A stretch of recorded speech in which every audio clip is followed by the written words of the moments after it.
Donda aqui dando boa tarde, resistentes ao inelegível preso urgentemente. É isso aí, né? O Jorge Tadeu Magalhães aqui conosco, Maurício Antônio de Souza, parabéns ao presidente Lula e ao governo federal por não fazerem o que o ex-presidente fez na vitória de Joe Biden, demorando a reconhecer. É o PT sempre dando lições de democracia, né? Isso aqui ninguém pode falar mal, né? Do Lula, do PT e dos governos aí. Que o Lula não tem essa de... Ele sabe diferenciar muito bem as posições pessoais dele, né, do partido, do que representa o cargo que ele exerce, a presidência da República, né? Então é natural que o presidente da República tem que cumprimentar aí os eleitos de outros países, independente de serem de qual corrente ideológica, né? Claro, a gente só fica com aquela historinha, né? Que aliás circulou muito aí nos chats, né? Ontem até, o Leno, a gente fez uma super live na madrugada aqui, que começou à meia-noite e meia, e nós fomos até às 4 da manhã. Eu, o Celso e o Josa Novales. Deu 25 mil visualizações, a gente ficou a madrugada inteira com 1.000 pessoas na audiência, então foi muito legal. E o chat ficou o tempo inteiro assim, ó. Lula vai pedir as atas para o Trump e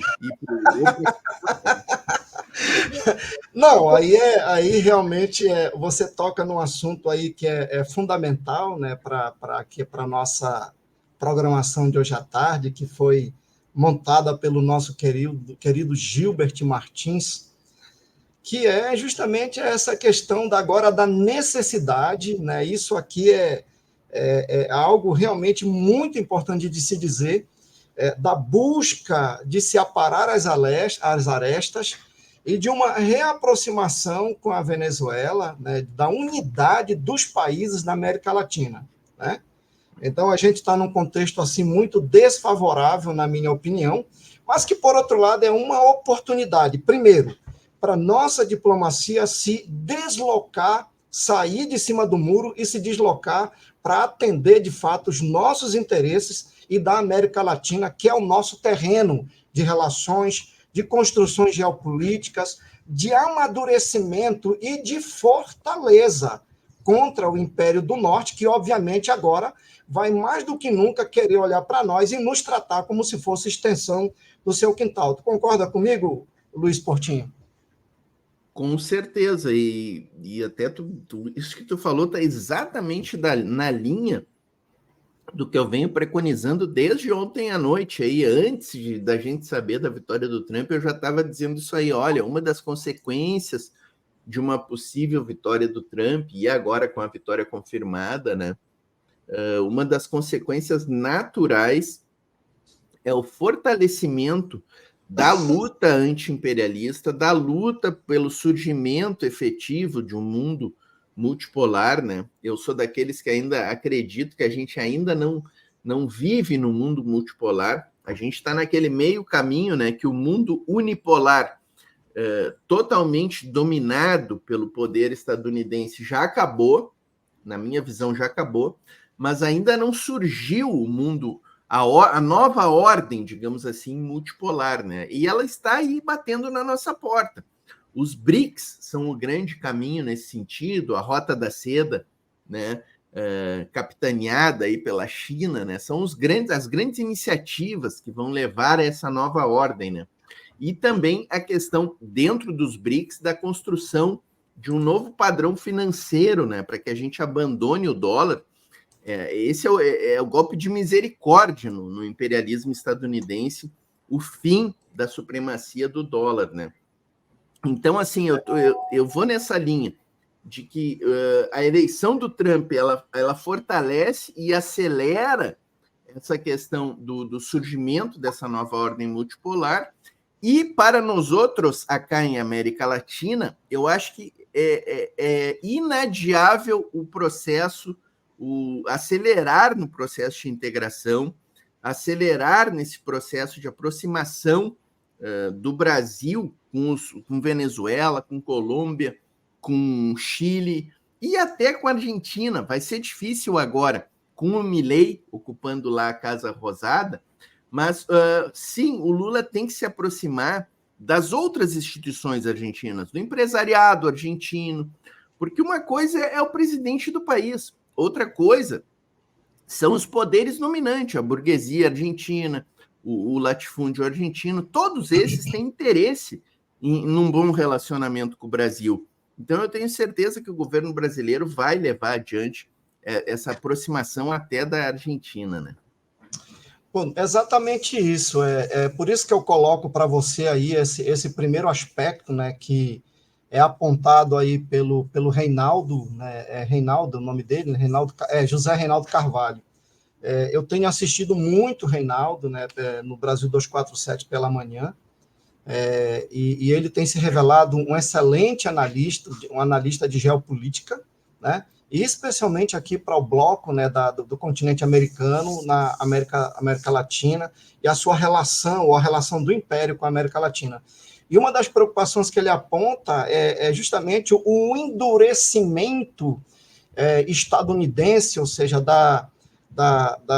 das relações internacionais, do gabinete de Estado lá da presidência da República estadunidense, em relação, por exemplo, a Cuba, a Venezuela, mas também a essa postura violenta e agressiva como o Donald Trump se revelou no primeiro mandato em relação àqueles que discordam dele ou que o contrariam, né? Então, eu queria que você falasse um pouco para a gente a respeito dessa preocupação que é revelada aí pelo analista José Reinaldo de Carvalho, né, de uma política estadunidense voltada para a América Latina mais agressiva.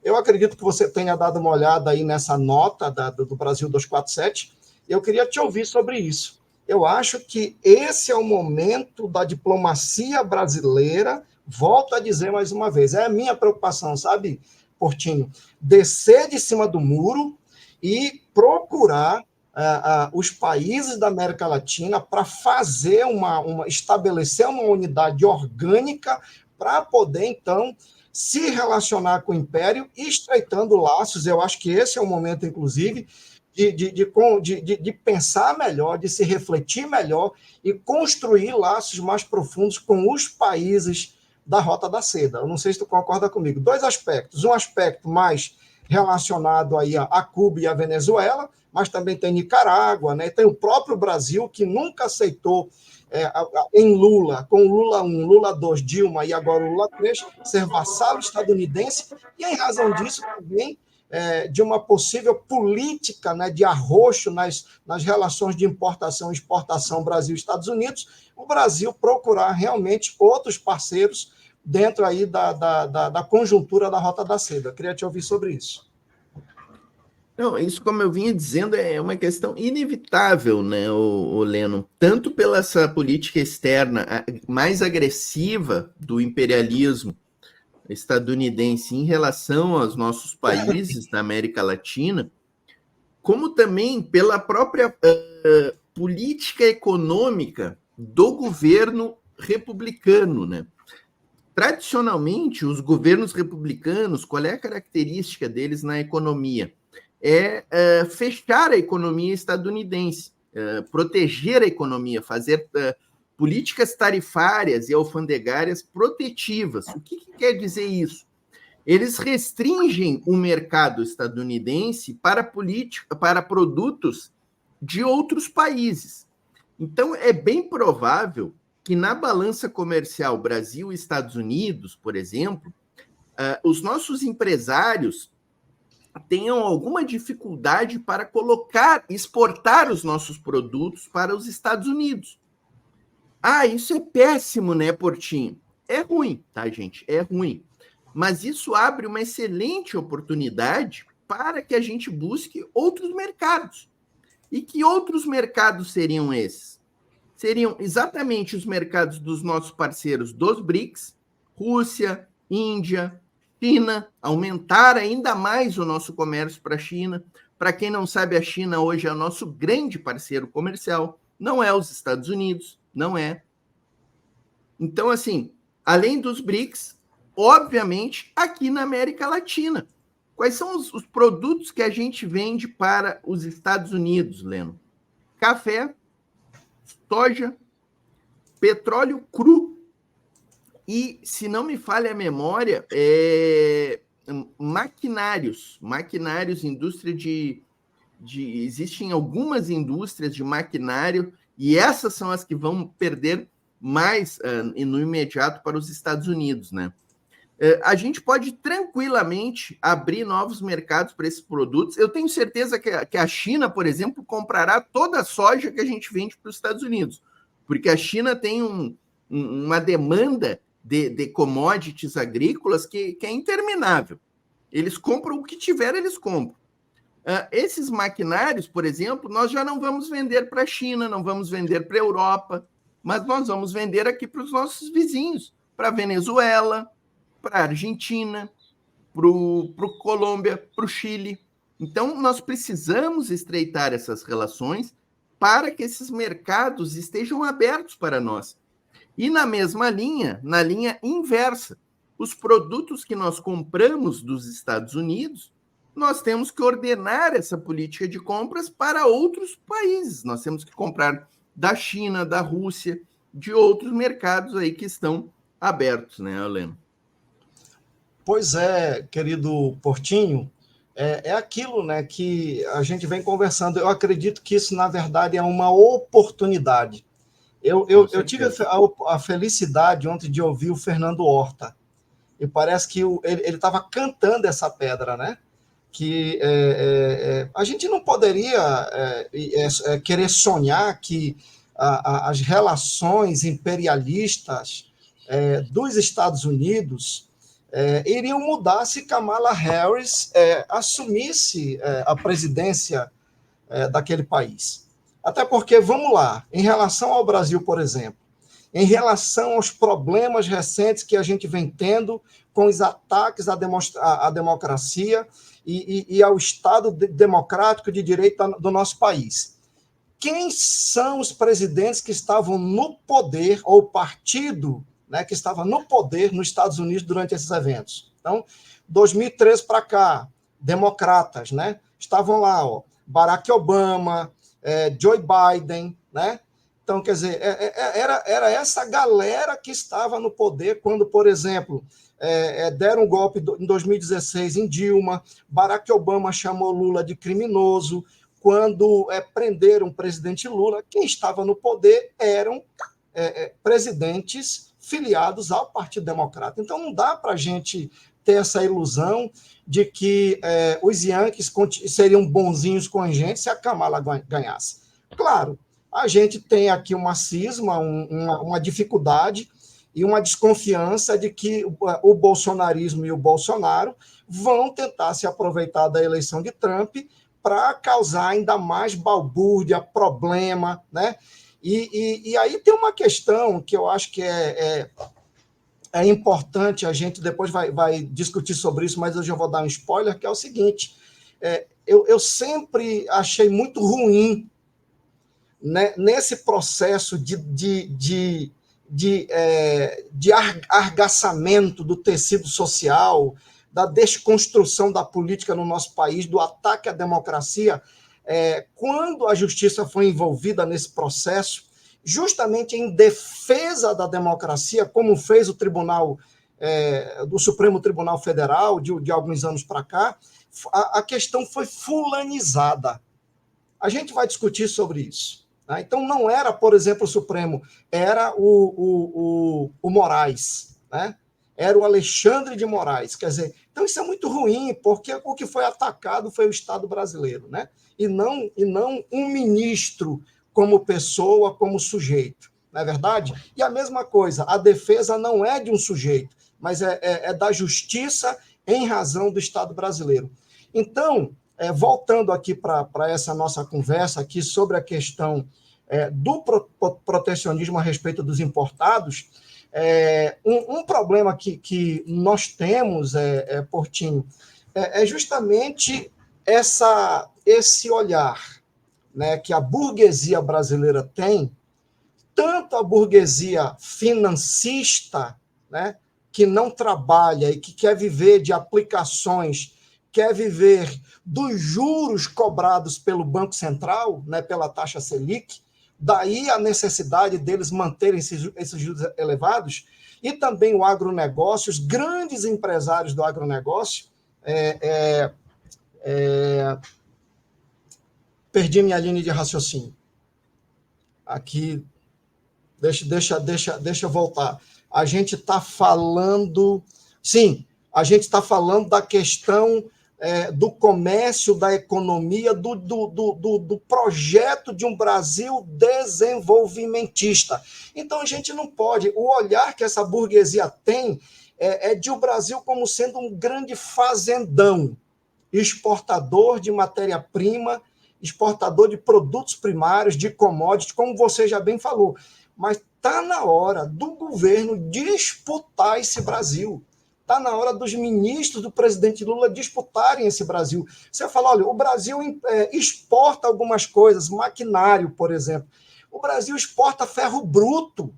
Estava na hora do Brasil exportar o aço, que tem valor agregado. Estava na hora do Brasil exportar, e o Lula sempre falou isso, em vez de exportar a laranja in natura, exportar já o suco de laranja, fabricado, industrializado, made in Brasil, né? Nós temos essa capacidade, nós temos inteligência para isso, nós temos governo para isso, mas eu acho que o governo tem que disputar esse espaço. Concorda, Luiz Portinho? Concordo. Inclusive, esses são alguns dos produtos que a gente exporta para os Estados Unidos, Leno. Minérios de ferro, né? E tem um pouco de aço já manufaturado, né? A Gerdau exporta muito. E suco de laranja também a gente exporta. Essa tua colocação é muito importante, né, o Leno? Porque para o processo de integração latino-americano, não basta, não é uma decisão que o Lula vai tomar dentro de um gabinete. Agora eu vou ligar para o Maduro e vai ficar tudo legal. É necessário, que às vezes o pessoal não compreende, né? O Lula ele não faz o que quer e desfaz o que quer como presidente da República. Não é o Lula, nenhum presidente da República faz. Ainda mais no sistema capitalista. O presidente da República ele depende muito das elites dominantes, das burguesias nacionais. E aqui no Brasil, nós temos aí uma burguesia agrária extremamente reacionária, retrógrada, que está extremamente satisfeita com esse processo de fazendalização do Brasil que está em curso, né? A indústria, nos últimos anos, aí, tem contribuído cada vez menos para o PIB do Brasil e o agronegócio cada vez mais, né? E isso é péssimo para o Brasil, porque o agronegócio ele não gera nem empregos, gera muito pouco emprego, especialmente se comparado com a indústria, e em termos de impostos, o agronegócio brasileiro ele é destinado à exportação de commodities. E para quem ainda não sabe, a exportação de commodities tem isenção de imposto. Lei Candir. É 0% de imposto, gente. Então, por todos os lados que a gente possa olhar, o agronegócio é prejudicial à economia brasileira. Mas já há um movimento, Leno, muito importante aí no governo Lula, especialmente com o Nova Indústria Brasil, né, que é o projeto do governo Lula. Inclusive, eu assisti essa semana o evento que aconteceu aí da segunda fase, ou terceira fase do Nova Indústria Brasil, e fiquei muito contente com o que eu ouvi ali do Mercadante falando do que o BNDES está fazendo e atraindo de investimentos. Os empresários estavam nessa reunião, tinha empresário da construção civil, empresário da indústria de base, que é justamente essa indústria de transformação dos minérios de ferro, né? Tinha pessoal da indústria da construção civil e da infraestrutura. E nós temos aí previsto, Leno, nos próximos anos, 1,5 trilhão de investimentos na indústria do Brasil. Boa parte desses investimentos vindos da iniciativa privada, inclusive. Claro que o governo federal está aportando uma boa quantidade de recursos. Isso tem sido extremamente importante para o crescimento. Nós temos visto aí os números, a Rede Globo e a grande imprensa não divulgam muito, né? Eles divulgam muito pouco isso, né? mas a indústria brasileira ela está num processo de crescimento muito interessante e com sinais de que nos próximos anos esse crescimento será ainda maior. E é justamente por essa política aí, com essa tentativa de industrialização que o governo federal vem levando a cabo, né? E o que nós precisaríamos, Leno? O que nós precisaríamos para que esse processo de industrialização do Brasil realmente decolasse? A gente precisaria, no Brasil, abrir mão dessas âncoras fiscais aí que têm atrapalhado demais o nosso país, né? O que são âncoras fiscais, Portinho? É o teto de gastos, o arcabouço fiscal, né? Tem vários nomes, mas tudo é âncora fiscal. Por que âncora fiscal? Porque elas literalmente servem como uma âncora em relação ao desenvolvimento econômico e social do país. Elas trancam o desenvolvimento social do país. Quando vocês ouvem falar dessa questão do déficit zero, que inclusive o Haddad tem defendido muito, né? E há ali uma disputa interna do governo, né? O Lula já fez várias falas falando, agora até o Lula deu uma sossegada, mas o Lula sempre dizia que não, se precisar nós vamos ter déficit mesmo. E a gente precisa ter déficit, gente. A gente precisa ter esse déficit para que a gente possa investir na indústria e na tecnologia do Brasil. É importantíssimo isso aqui. Por que o Brasil cresceu 3% em 2023 e vai crescer mais 3% agora em 2024, contrariando todas as expectativas do mercado do FMI, que previam menos de 1% de crescimento? Por causa da PEC da transição, gente. O que a PEC da transição foi? Ela simplesmente tirou 180 bilhões do teto. O governo federal pôde investir 180 bilhões que ele estaria travado por causa do teto. E foi justamente esses 180 milhões que entraram na nossa economia com investimento em infraestrutura, o PAC, com o Bolsa Família reforçado, com aumento de salário mínimo, com uma série de políticas públicas aí que dinamizaram a nossa economia. Então, a gente precisaria, só para vocês terem uma ideia, pessoal, os Estados Unidos trabalham com um déficit anual de 5%. A França, a Alemanha, a Inglaterra, todos esses países trabalham com déficits em torno de 2%, 3% do PIB. A China trabalha com déficit de 5%, 6%. É por isso que esses países têm economias dinâmicas. O Brasil está trabalhando aí com esse déficit zero, que é um absurdo. É só para satisfazer banqueiros e rentistas. E aí a nossa economia vai crescendo ali a passinhos lentos, né? Porque esse 3% é bom, mas se não fosse essa âncora fiscal, nós poderíamos estar crescendo a 6%, 7%. Então, é disso que nós estamos falando, tá, Leno? E eu estou vendo, neste ambiente aí, Leno, eu estou vendo, assim, claro que eu não me iludo, tá, pessoal, com a burguesia. Eu sou socialista, pessoal. Tá? Eu sou marxista, sou socialista.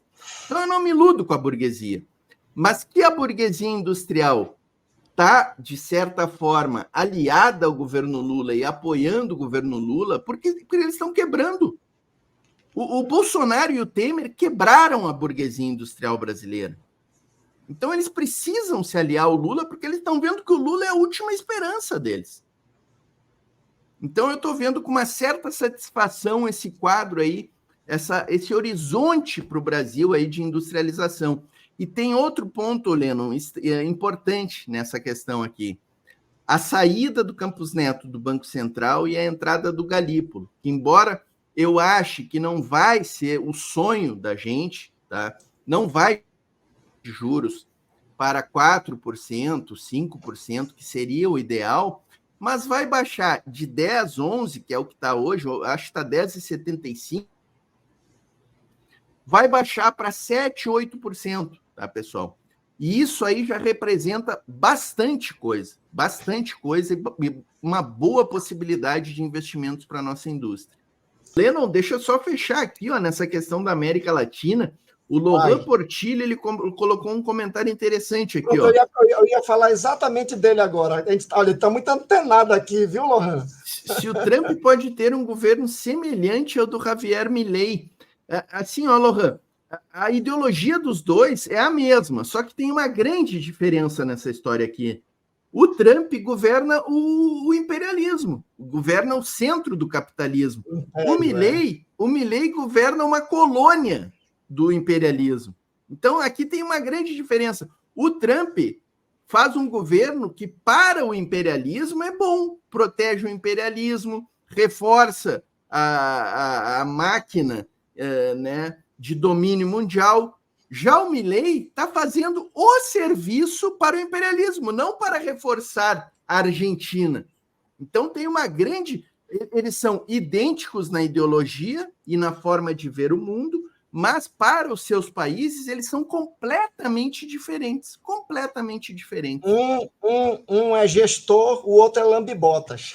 Exatamente, exatamente.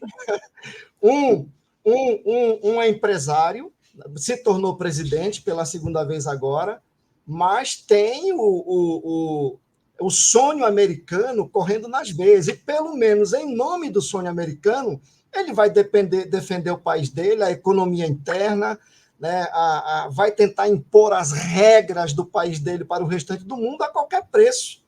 O Trump está certo. O Trump está certo lá em fazer isso aí para ele. Ele é agressivo e ele tem essa coisa do aqueles caras lá que andavam com a estrela aqui, dos antigos sujeitos do oeste, de xerife do mundo. Ele tem essa pegada, né, daqueles caras lá que disputavam na base do rifle, o Winchester e do revólver 38, 45, as terras que eles queriam tomar internamente, né?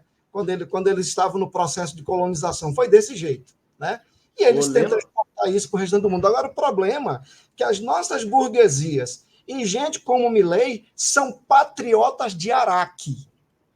São patriotas de faixa ponta, não passam de lambibotas do império para tentar construir o seu butim, né, se apossar das riquezas internas das nações onde essa burguesia vive, né?